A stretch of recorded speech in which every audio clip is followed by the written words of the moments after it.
এখন আমাদের কথা হচ্ছে, আমরা জানবো যে তাবলীগ জামাত কেন আসলে প্রতিষ্ঠিত হয়েছিল। তাবলীগ জামাত প্রতিষ্ঠিত হয়েছে 1920 সালের পরে। 1920 সালের পরে প্রতিষ্ঠিত হয়েছে। মূলত ওই সময়কার শ্রেষ্ঠ মুহাদ্দিসদের মধ্যে একজন ছিলেন ইলিয়াস তারিখ কান্দালাবি রাহমাতুল্লাহি আলাইহি। শ্রেষ্ঠ মুহাদ্দিসদের হাদিস বিশারদদের মধ্যে একজন ছিলেন। সারা বিশ্বে হাতে গোনা কয়েকজনের মধ্যে উনি একজন ছিলেন। বাঘা ভাগা মুহাদ্দিসগণ যখন পৃথিবী থেকে বিদায় নিয়েছেন, তাদের উত্তরসূরিরা যারা ছিল তাদের মধ্যে ইলিয়াস কান্দালাবি রাহমাতুল্লাহি আলাইহি তিনি একজন ছিলেন। তো উনি বিশ্বের বিভিন্ন জায়গায় সফর করেছেন, বিভিন্ন জায়গায় ঘুরেছেন, দাওয়াতের কাজে, হাদিস শিখার কাজে, ওস্তাদদের কাছ থেকে হাদিস শিখার কাজে, বিভিন্ন কাজে পুরো পৃথিবী সফর করার পর ওনার ভিতরে একটা বোধোদয় হলো যে রাসূল করিম সাল্লাল্লাহু আলাইহি ওয়াসাল্লামের বিদায় নেওয়ার 1200-1300 বছর পরে সেই মুসলমানদের অবস্থা এমন যে মুসলমান দুনিয়ার ভিতরে এমন ভাবে হারিয়ে গিয়েছে যে ইসলামের মৌলিক বিধানগুলোই তারা জানে না। ইসলামের মৌলিক বিধানগুলোই তারা জানে না। 2 রাকাত সালাত কিভাবে শুদ্ধভাবে সঠিকভাবে আদায় করবে তারা সেটা জানে না। 4টা-5টা সূরা মাসনুন দোয়াগুলো তারা সঠিকভাবে জানে না। মাসআলাগুলো তারা জানে না।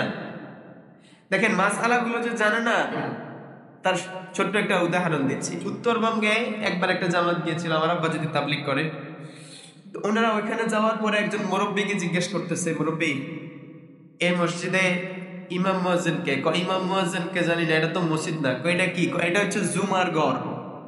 কিসের ঘর? জুমার ঘর। কারণ এটা জুমার দিনে একবার খোলা হয়, পুরো সপ্তাহ বন্ধ থাকে।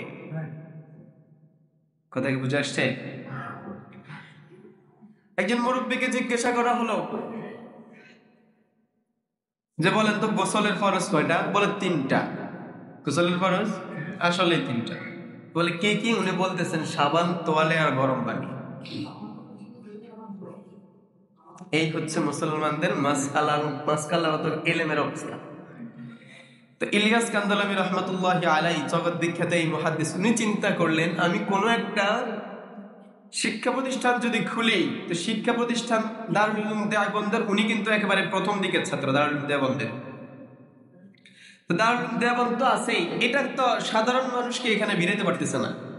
তো এমন কোন একটা কিছু করতে হবে, এমন একটা দাওয়াতি প্ল্যাটফর্ম উনি দাঁড় করানোর চেষ্টা করলেন যেখানে সাধারণ মানুষকে সম্পৃক্ত করা যাবে খুব সহজে, এবং মানুষের দ্বার গড়ে ইলম, ইসলাম ইত্যাদি খুব সহজে পৌঁছে দেওয়া যায়।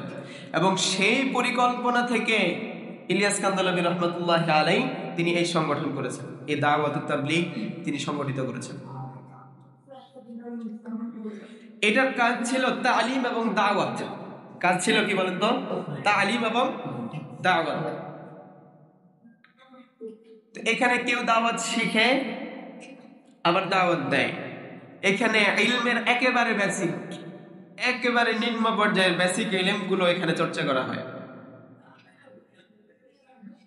এবং আলহামদুলিল্লাহ এই দাওয়াত তাবলীগের কাজের মাধ্যমে হাজার হাজার মানুষ দ্বীন পেয়েছে, অসংখ্য নজির আছে।